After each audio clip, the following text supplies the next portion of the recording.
Уважаеми зрители, миналата седмица ви разказах за това, как практически България няма държавна граница, а един разграден двор. Мислех си, че от МВР, ако не друго, може някой да се засегне, но не познах. Явно ръководството на МВР е съставено от глухонеми хора. Та да го попитам пак, как се пази държавната граница? Турската, сръбската, македонската, гръцката и румънската. Кой ги пази? Чакам отговор.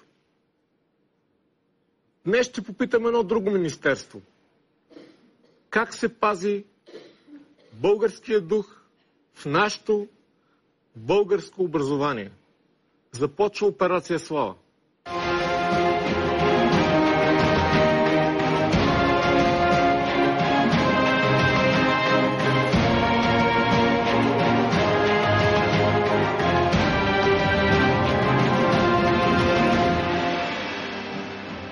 Сега ще ви покажа нещо много интересно.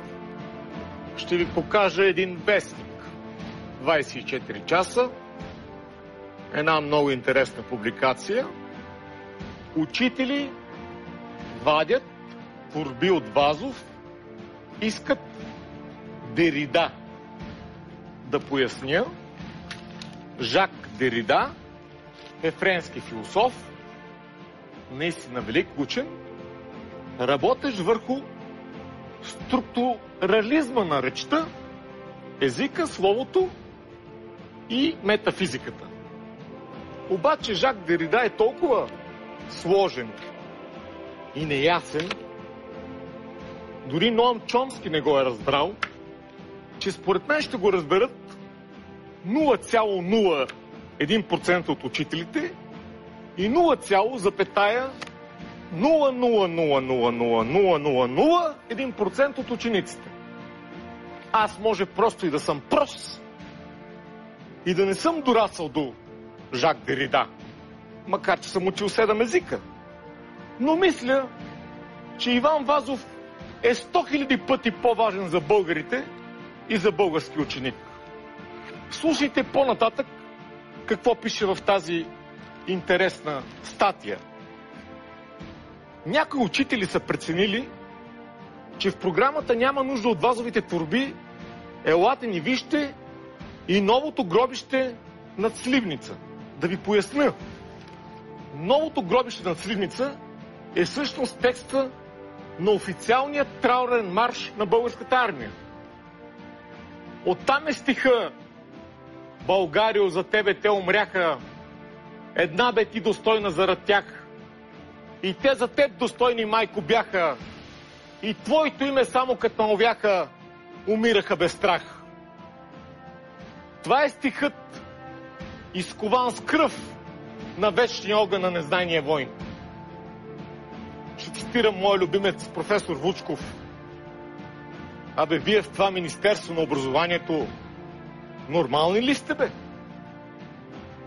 Почти 200 000 българи са дали кръвта си за тая държавица и този народец. Не ви ли е срам от костите им? Не ви ли е срам от разкъсаните им тела? И някой от предложилите тези неща имат смелостта да се наричат български учители.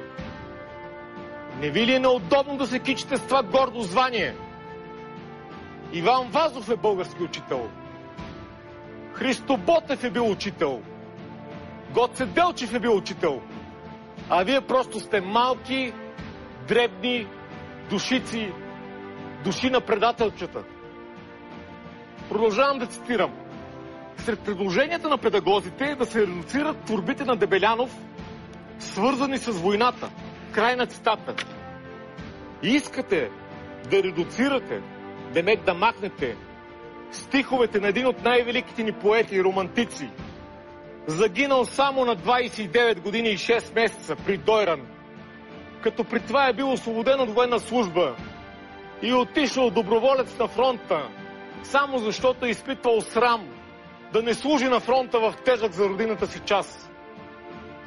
Госпожо професор Анелия Клисарова, министър на образованието, какви хора работят по училищата? Редуцирайте ги или се саморедуцирайте. С кой акъл, с кой ум разпространявате тези позорни данни?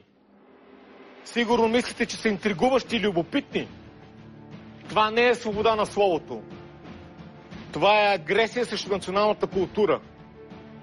Ама децата не били разбирали възрожденските текстове и думи, били им чужди, защото сега езика е модерен. Ами научете ги да ги разбират, нали това ви е работата?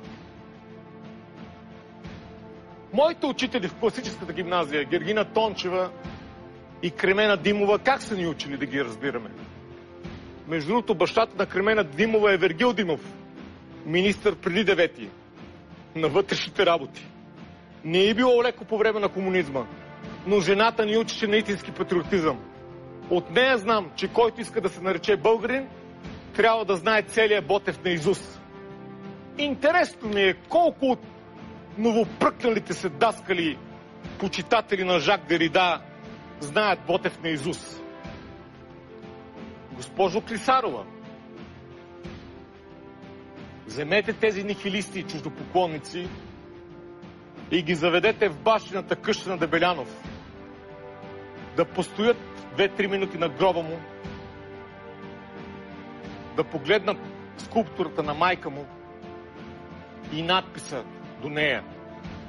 И в кротък умес чака тя да дойде нейното дете. Димчо Дебелянов, 1916 година. И за финал един от бъдещите стихове, който го чака редукция и забрава. Автор капитан Димчо Дебелянов. Ако загинеш, загини достоен.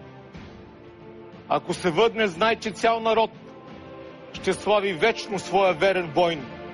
За него сложил своя млад живот.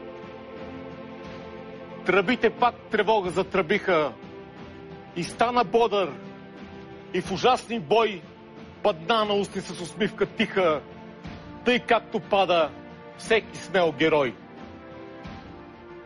Докато я работя тая работа, ви обещавам почет към българските герои и редукция на българските предатели. Благодаря ви за вниманието.